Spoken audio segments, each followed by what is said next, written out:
Always moving, always talking. Got a lot to say. Got a lot of good stuff to say. He probably is the best of the underbelly of art, of jazz, and of all the other things. The reason I say underbelly is because he's never going to be mainstream. Lenny Kessel, God. Way too much energy. A total movement.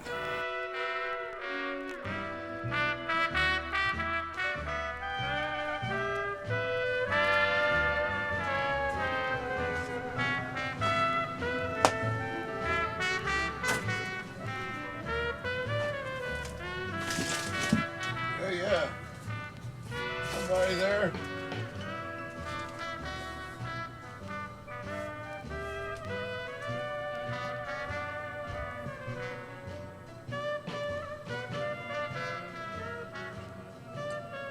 Hey, yeah, come in. Oh, who's that? Oh, is that a movie?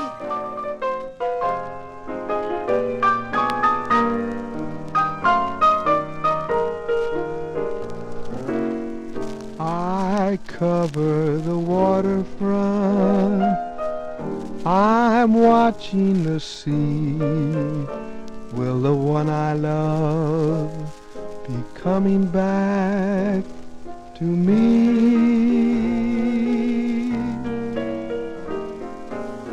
I cover the waterfront in search of my love, and I'm guided by a starlit sky above.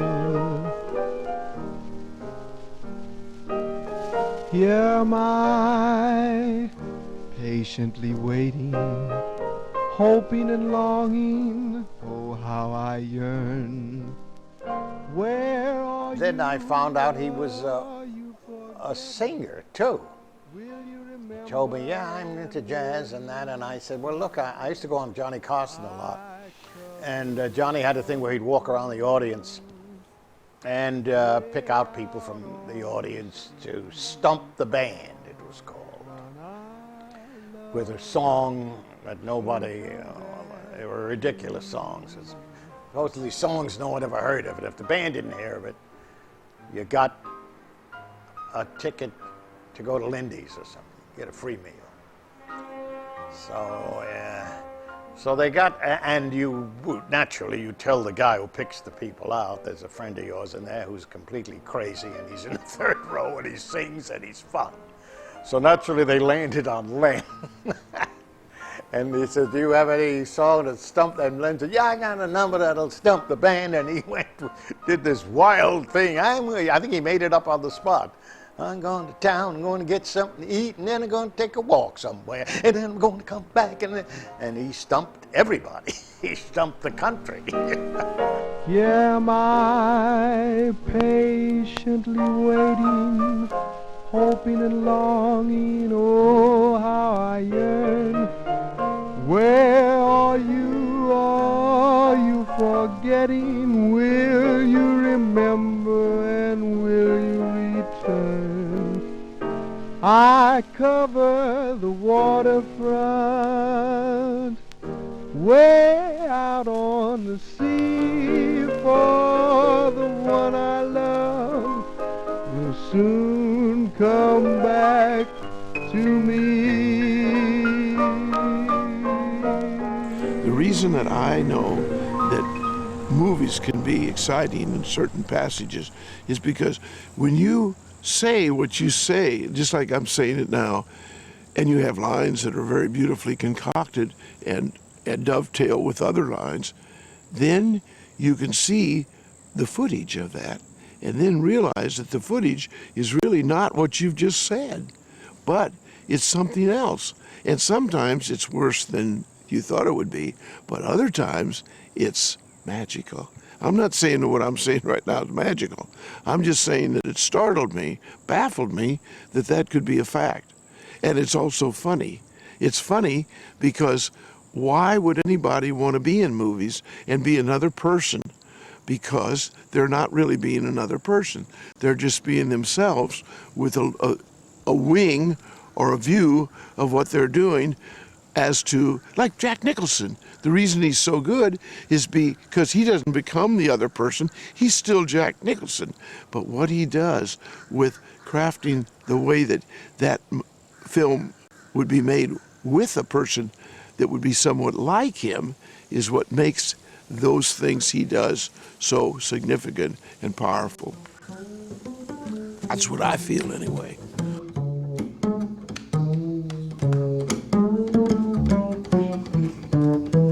I know why I've waited, know why I've been blue, prayed each night for someone exactly like you. Why should we spend a lot of money, honey?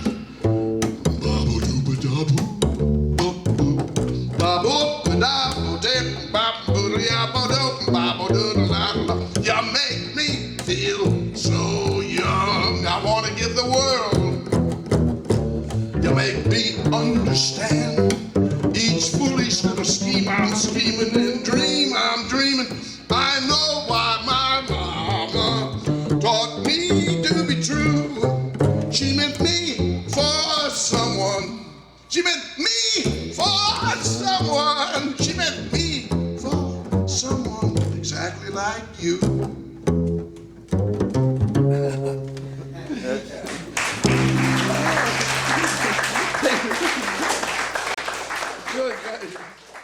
Last night I started out happy. Last night my heart was so gay. Last night I found myself dancing in my favorite cabaret. You were completely forgotten, just an affair of the past. Then suddenly something happened to me, and I found my heart beating, oh, so fast. Some people who sing, it's like they love to hear the sound of their own voice. It's just a particular quality of their voice, and it doesn't really matter what they do with it. Lenny has a voice that takes a little bit of getting accustomed to, much as Louis Armstrong did or Billie Holiday had, and it's more important to see how you use that voice as a vehicle for conveying a musical idea. In other words, an instrument. And Lenny definitely uses his voice, I think, as an instrumentalist would, and not really as much like a vocalist would. It's got to be pushing close to 20 years that Lenny went out to California to record an album with a very fine pianist named Alan Broadbent, who's accompanied some of the really great jazz singers of our time or any other time. And it was kind of interesting. It was just Lenny and the pianist accompanying him. And most of the songs were, I would call them the cry in your beer variety. You know, Sinatra used to do a lot of those songs where you don't have a friend in the world kind of music. And from what I understand, Lenny was going through a little bit of a kind of a tough time in his life. I think he had just broken up with his girlfriend at the time. He had been hit on his bicycle and been injured. And I think on top of all that, he had a cold. But getting all of this scheduled with the recording studio and with somebody who was as in demand as Alan Broadbent necessitated that he just go out and do the recording when they had the opportunity. So off he goes. I didn't really know what to expect from the album, and when it finally came out, of course, Lenny didn't go anywhere without 5 or 6 under his arm, and he was always selling them. Down deep in my I was just blown away when I heard the record and what he did with it. I think it's the finest evidence of his singing ability that there is, and when you have a really fine accompanist, it forces you to rise to your best level. Lenny did, and I think the fact that he was having these other troubles at that time or things that were on his mind, physical or mental, I think they contributed to a quality in the way he sang that made everything just seem that much more genuine, like it was really coming from his heart, and not that he was just reading lyrics that somebody else wrote 60 years ago. You really feel like he believes everything he's saying in these songs. I remember Gary calling me about Lenny, and that Lenny wanted to do an album of standards, and he really enjoyed the Irene Krall album that I'd done, Where Is Love? So, just on speculation, I thought it would be fun to go into the studio and see what was happening. I remember being bemused by his attitude and his sincerity about the music. And so we sat down and just seemed to hit it off.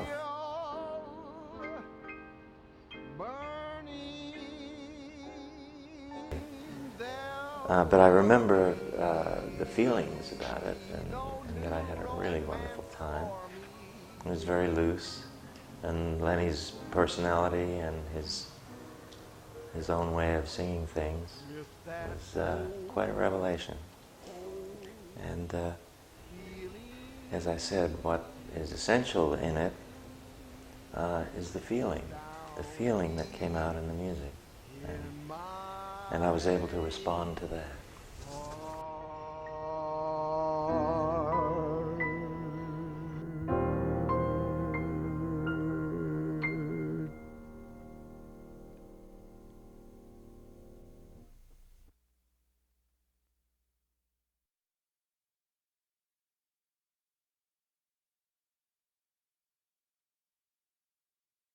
Ice cream. Well, ice cream is really to me like booze is to somebody. And the reason for that is that I have a sweet tooth that's incredible. So that my trick now is never to eat ice cream, except periodically. Like a bunch of drunks would go out and get loaded, you know. And I love ice cream, and I love chocolate on it. And it's my dream. Like if I were in prison, and I've always felt that people are either right angle or visceral.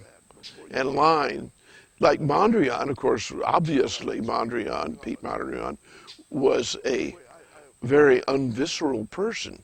And yet he even liked ballroom dancing, where he'd, you know, women, the steps, he loved to dance. It's hard. Bachelor, but that's about the way I see it. And I guess I feel a little sad because in my life, you know, I just, now, when you take the word woman and you think of your mother, now that is a good thing, because I was lucky to have a groovy mother that dug me. Even the other day, when you and I were talking, and you said, don't push the button on the television. I went to bed and I thought, what was I doing wrong by switching channels there?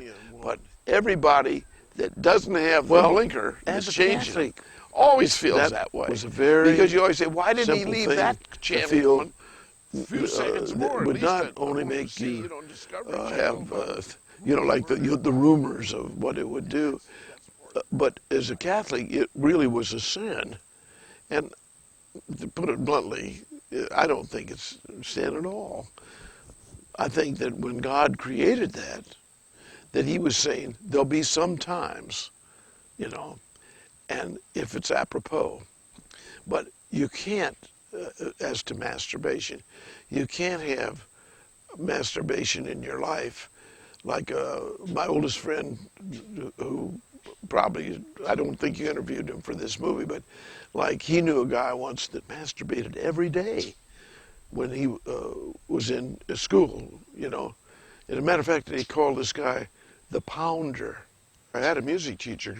She had a great name. Her name was Perg Weedi, and that was in Edwardsville. And my mom sent me to her, and she'd have me things like, baby face, you got the cutest little baby face. And then I remember when I was in college, There was a guy that I played, one time I played bass all night. I couldn't play bass, but I sat there. It looked like so I could make a little money. He wanted me to make a little money. But he was a great friend of mine, and there was a song years ago when he was coming through it doesn't have anything New to Orleans. flat tires, but When the they met word like in that, the song, well, they made a great connection. Of course, that was many years ago, as far as race and all those things. And then, in 1929, Jack Teagarden made a record with Louis Armstrong, where there was a three-man rhythm section, including Eddie Lang on guitar, and Joe Sullivan, and Kaiser Marshall was the drummer, and Joe Sullivan was the piano player. But anyway, with that in mind, you know, Jack Teagarden played that course of the blues on that, and you knew that he was a unique musician that had an intensity in his playing, and he, to me, Jack Teagarden is very, very overlooked in music, because now I don't think about dreaming, and usually I don't dream at all. One time I was selling fuller brushes, and I kept going back to this house. This old man was in there, and the poor guy didn't have any order on his going to pee in his pants. So he said, "Oh, come in, come in." I said, "Oh, thank you." You know, finally got in this house. Well, of course, the acidity in the room from his having a loose bladder just about blasted me out of there. So anyway, his bladder didn't have order. And I'm telling you, it was a tough sale. But come to think about it, I didn't even want to sell anything. I just want to get out of there, you know. So order can be in your own personal thoughts, you know. But what I've always tried to do as an artist is always remember, get your order in the rectangle when you're screwing around putting things to, you know, and don't think of anything but order. And that's why I like to think that I'm getting better at it as I get older, rather than not. It's another funny thing about order is that when you're younger, you always put more in the statement, more in the script or whatever, than when you get older, where you're dying to simplify. But still, that would only be in the rectangle, meaning that, you know, that'd be on a place you're performing in your art activities. So simplicity and order can be parted like Siamese twins. Have I had enough sex? No. Have I had enough sex? I'm only beginning in that pocket. No. Have I had enough sex? I'm only beginning in that pocket of my life. I'm only beginning. I'm only beginning. I'm only beginning. I'm only beginning. I think for the personality, it's just an extension of their ego, and I've noticed that sometimes I've even gotten involved in doing a painting, and then midway through it, you think, well, it's not going to look like terrible or anything. Lewis, but I'm kind of losing interest in making it. That got up on the skyscraper, involving and I thought, wow, in trying to do something. It's a $43 book, and if it impresses you too, 90 cents. Now, how could you not do that? Now, on the other hand, when I mail it right now, probably you're always trying to. I don't think that. I just think of getting that book. It's a wonderful book. But anyway, the idea of collecting, I think, is a friend of Jack Teagarden. And then we also, you're always trying to,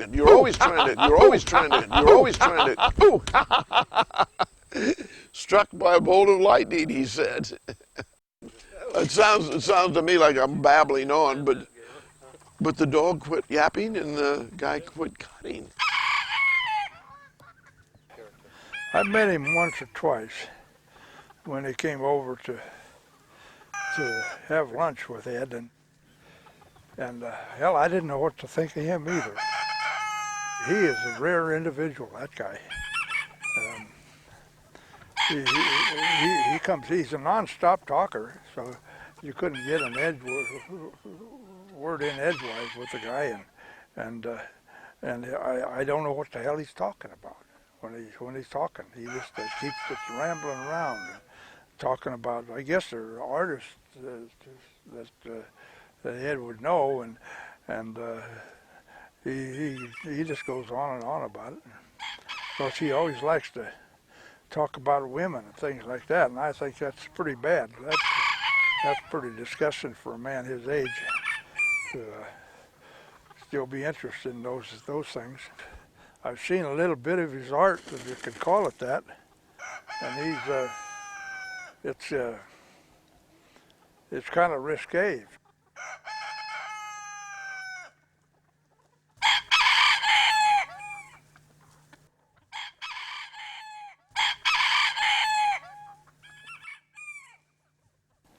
I don't know why a man like that, his age, he draws these nude ladies with elephants and things. That's the goddamn thing I ever saw. He's got dogs and elephants around him, and I know what all. You know, if you showed it in town here, you'd have one of the women's organizations on your butt before you could shake a stick. But I don't know what the heck we're doing. I guess it's pretty good from what they say, but it embarrasses me. I tell you the truth, it just embarrasses me flat out. No, I think in terms of environments, we couldn't be more different. I've never visited Lenny's place, but I've heard about it. And I know he paints on his stove. I can't imagine that. I have to have a lot of space around me and emptiness. In that way, I think we're very different. The longer I was around him, I realized how very intelligent and extremely knowledgeable he was about the visual arts. I know he's skilled in many other areas, but because I'm a visual artist, that was the part of him that I responded to. But just as a human being, he's just so full of life.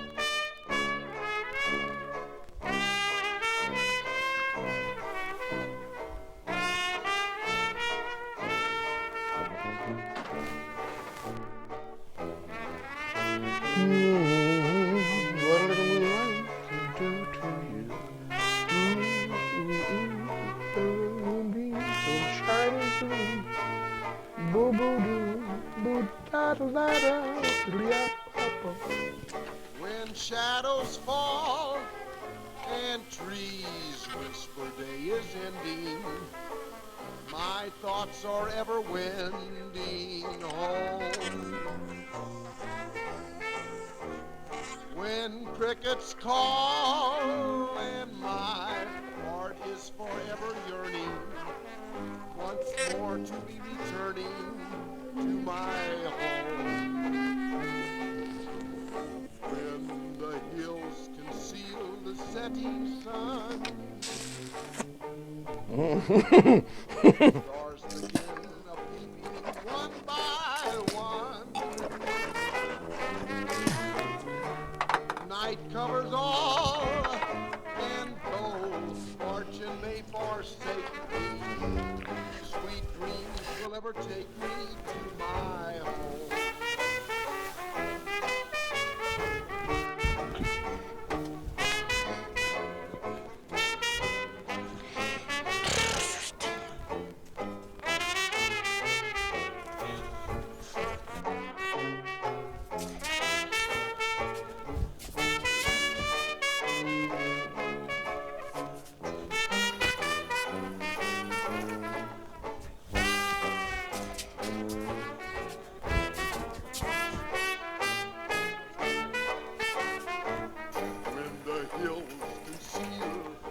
Setting sun, stars begin a-peeping one by one. Now I say that night covers all, and though fortune may forsake me, sweet dreams will ever take me to my home, sweet home. Out of him came Keith Haring, you know. I always thought with the way he sang was like Mel Torme into the realm of Matisse or something, you know. He took the melody to the edge. And it's like when Francis Bacon said about painting, he says, you try to be as real, as far away from reality as you can. You try to get as far away from reality as you can, and yet keep it real, you know? So he gets as far away from the melody as he can, and yet you hear the melody. songs like Lady Be Good and Embraceable You, you know, you can do anything with those songs. You can go anywhere with them, and yet the strength of it is the way they're constructed. And when I first heard, he sent me a record of his that was so fascinating. And I had some people that said, who is that? It's very distinctive, his stuff. You can't, there is nobody going to imitate that. It's like when Marlon Brando first came on, then everybody became Marlon Brando, but no one's going to become Lenny. Lenny is his work, whatever you see, his paintings, his records. Listen to those, and that's who Lenny Kessel is. That's who everybody, if you're an artist and you write a book, the book is you. Paintings are him, and the songs, the way he sings, that's him. I mean, he's an artist, real artist. He doesn't, and he also has a great eye for art, which is important. You can always tell a guy, when a guy has an eye for art, not many people have an eye for art, not even artists, but he does. As a matter of fact, he always, I think he collects here and there a little, and he has some good stuff.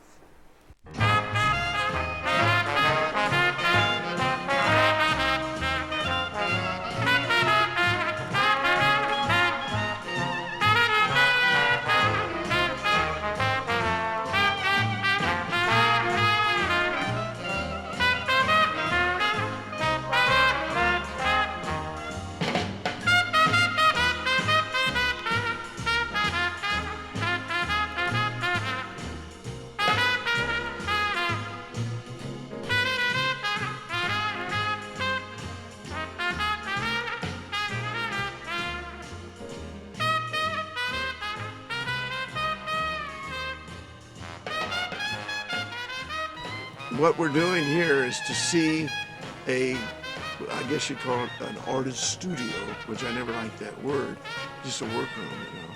But it's a room that was built for me by my friends. And it became kind of like, I guess you could call it a clutter room, because I just kept bringing things in here, why I do not know, and then housing them or sticking them in here. So we're going to walk back in here gingerly and see what I've amassed, which is rather ridiculous.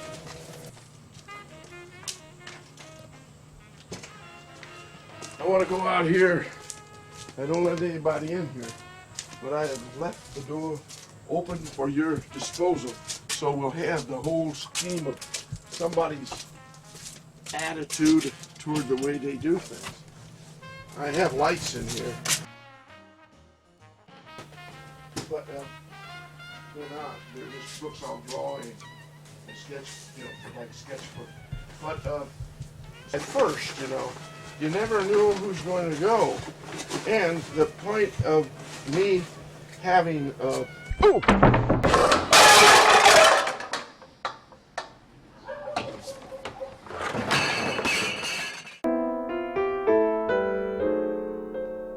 Lenny Kessel lives in Florida, where he invented the golden triangle that organizes his paintings. The Egyptian figures that appear in the drawings of Lenny Kessel are versions of Anubis, the Egyptian weigher of souls and keeper of the tombs. The name Kessel in Etruscan meant kettle.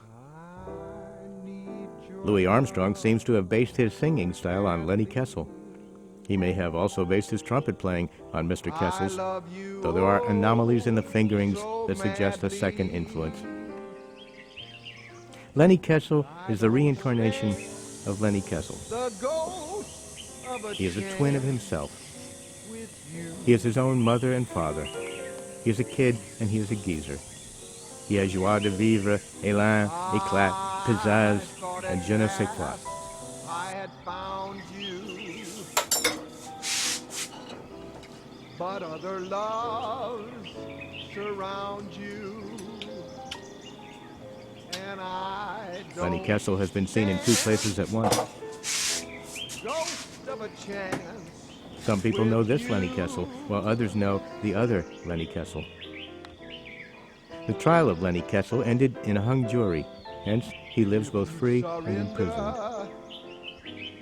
Or just a tender kiss or two.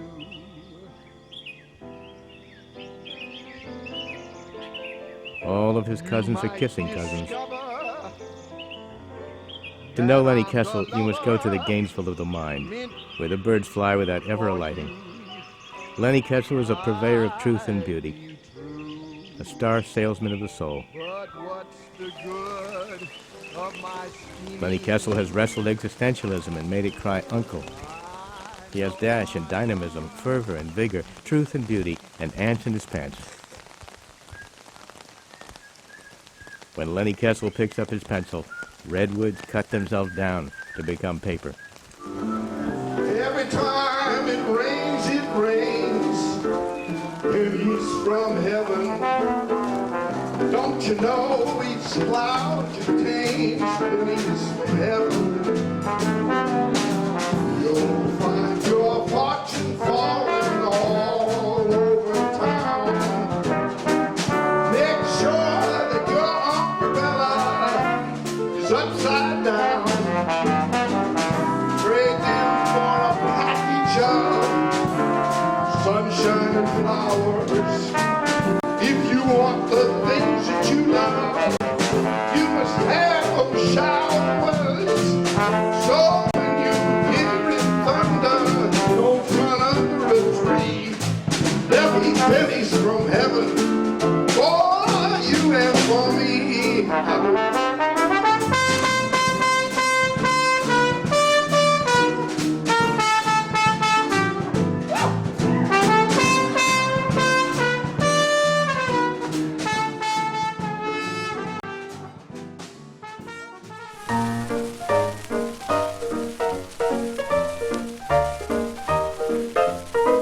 Eyes of blue, your kisses too. I never knew what love could do. I can't believe that you're in love with me. I'm telling everyone I know you're on my mind. Wherever you go, I can't believe you're in love with me. I have always placed you far above me. I cannot imagine you love me, and after all is said and done, I'll still find that there is only one, and I can't believe that you're in love with me. Every time I saw an image by Lenny, I felt like somebody was giving me a good jab in the stomach. It always grabbed me in that respect. It always touched me somehow. There's been a lot of influences, obviously, but it has come to the point where he's so unique in his own right that it's almost like a style of his own. One would initially look at Lenny's work, I feel, especially in or elements of his work, like the way he executes the drawings, some of the cloth collages that he does. And one might see a certain element of such freshness that would belong in maybe work of an outsider artist. The fact that he is not self-taught in that respect brings a big question to the element of, does he qualify? Some people might perceive him as being a little eccentric, you know. There are certain things about Lenny that one cannot or should not try to find answers for, really. There is the artist, there is the person, admire it, love it for what it is, and go on, you know. And that's what I do. That's what I do. I try not to find answers to Lenny. I just take it as it comes, you know, and enjoy it and respect it. Beyond all, respect it. That's I have intense love and respect. C'est la vie.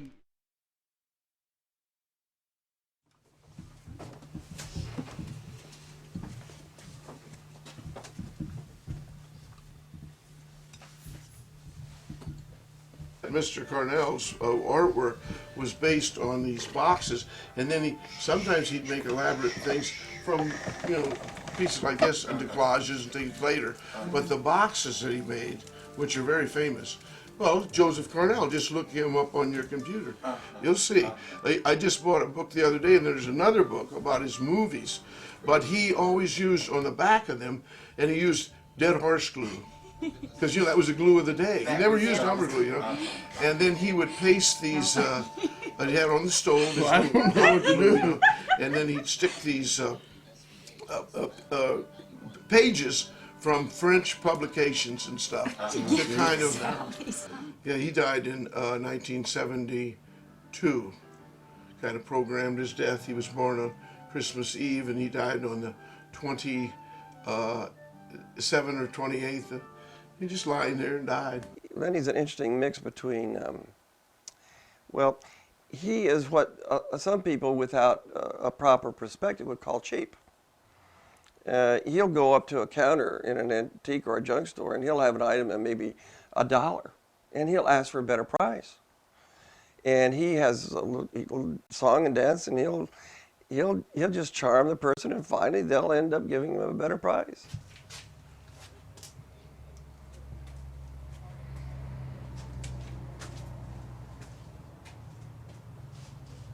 How much are these?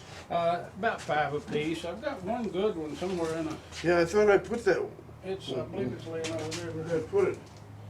I thought I saw Got the it. handle on it and everything. Well, I'll tell you what I use those for. If you want to be a true patron of the arts. I mean, I use them, and I make them, I weld them into steel sculpture. Really? Yeah. God. You realize that's really a treasure. All the effort that went in that. Do a little spot welding here, and incorporate that in something.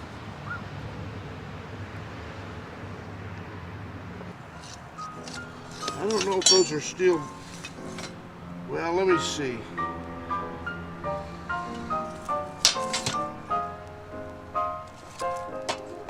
I've got things like this. We'll just see what he charged me for.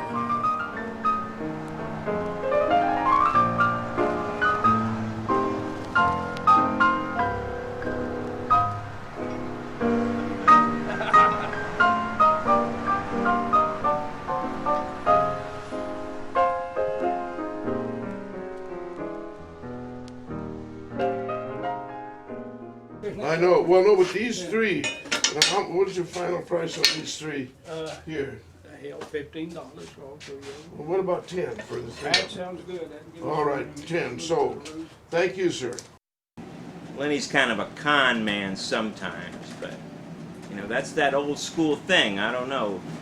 He can whip that charm on you, you know, and all of a sudden you're doing something and then you're going, what the hell am I doing? I get mad as hell at him a lot of times because he just, you know, because he's a fuck up. He's a classic old school, and things we wouldn't think about he holds really important, and most of it's pretty smooth sailing, although I've wanted to a couple of times on the rack of his head. Ha! What a guy. What about 10 for the three? That sounds What good. about 10? All right, 10 sold. All right, 10 sold. I will say one thing about Lenny. He has such love. He is he's a very genuine, giving person, ego-wise. And certainly my placement, my way of doing composition, I think, is very. I'm working on that so hard that I'm really trying to get that thing of the golden section to dovetail in those drawings, which inevitably I'll fool around with the work, and then I'll draw these lines, and I'll think, well, look, there's the golden section. Just like in the case of Cezanne, he didn't make lines on the canvas to get that to dovetail together. What he did, he made those decisions when he looked at the motif. So when I look at the rectangle, I'm going from one part to another, using a simple little system that any of the artists that were in the Renaissance, it's a tradition. And in a way, I'm very traditional. So if Picasso, Juan Gris, Georges Braque were traditional, I'm just like carrying the banner. I'm a School of Paris painter, right? You think I'm a School of Paris painter? the thing about painting is it's infectious, and you don't know why you do it. There are a lot of guys that go to art school and they become insurance people. But the thing is, I just felt like I wanted to keep making paintings, and I did. Cadmium Red Light.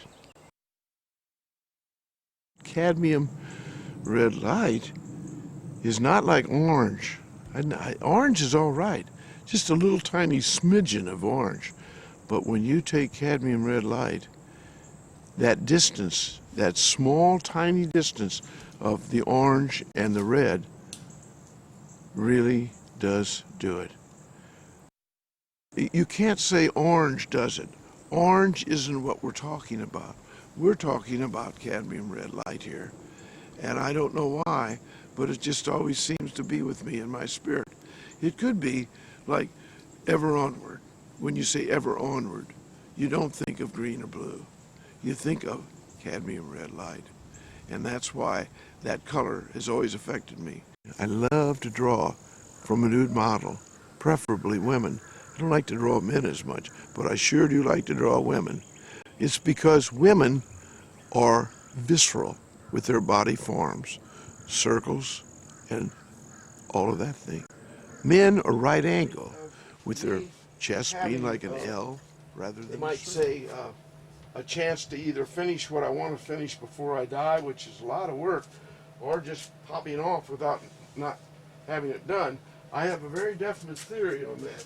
Like you take Masaccio. Masaccio was dead, I believe, when he was 27. He was born in 1401, and he died in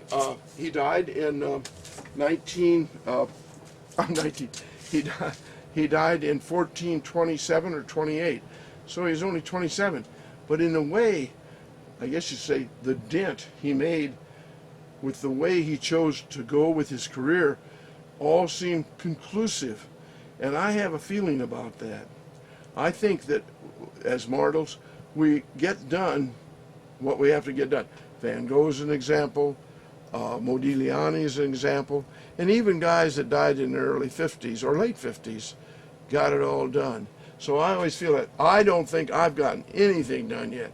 I just feel like if I don't get those big ones done to go with what I've been doing lately, then it's not going to work. So as far as my death to come, I think that it'll be a tragedy if I can't get those done as far as looking as good as I want to, or strutting with my style, or whatever you want to call it. So my attitude toward my friends dying, you know, like the friend that made the stainless steel sculpture with me, was very dear to me, John Ball. Death is a time. Death is a time when you check out and your heart stops, and then all your energies, all your cadmium red light energies are thrown to the wind. And whether you're cremated and get thrown out like that, or whether you're placed in an urn and placed in the ground in your cremated state, it's still just a date, and you don't know when it's coming, and you won't know it's going to happen on the other side, what's going to happen on the other side, but it's just a date. So I always felt, you know, I got to adhere to the date, so I just hope that it's not too soon, but I will respect any time that it would be, because that's what consists of death. And if it comes unexpectedly, everybody's death comes unexpectedly, because it's the end scene of anyone's life. So with that in mind, I just kind of feel like death is part of the pie, and we have to say, hey, it's here, and welcome. And you got to welcome your death, like you welcomed all the energy you put in on being here and trying to do the few things you got done, like have a family or families, or try to figure out what the mysteries of religion were in relation to our own being, whether you were an atheist or whether you were very Christian, whatever that would be, it would also apply to your death. But on the other hand, it's all the same for everybody when it comes to death, because no one knows what's going to happen after you're dead. So that's the way I feel about death. It's a date, you make the date, You take the time that was arranged for you, the date, and that's it. Okay, so you want to just say goodbye? Well, when I'm dead, I'll say goodbye. Now I'll say Heidi-ho or something like that.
You asked me to sing a cappella, and there's a great tune called I Cover the Waterfront, so I'll try to do that, but certainly not implying that I could do it anyway.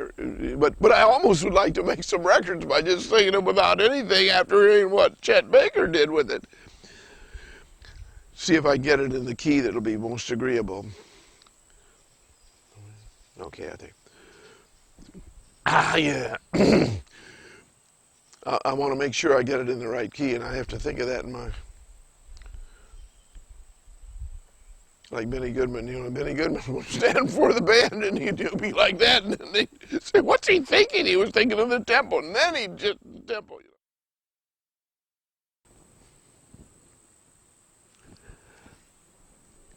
I cover the waterfront. I'm watching the sea. Will the one I love be coming back to me? I cover the waterfront in search of my love. And I'm guided by a starlit sky above. Here am I, patiently waiting, hoping and longing. Oh, how I yearn. Where are you? Are you forgetting? Will you remember and will you return? I cover the waterfront, way out on the sea, for the one I love will soon come back to me.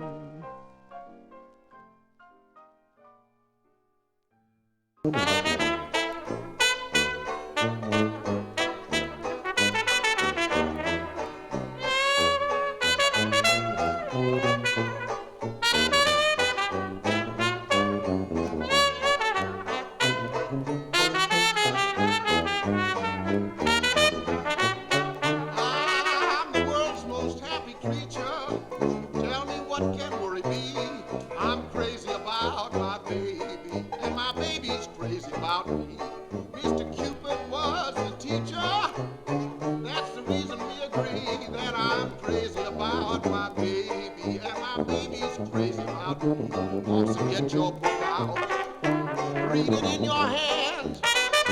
Keep a steady lookout. You can understand. Being A1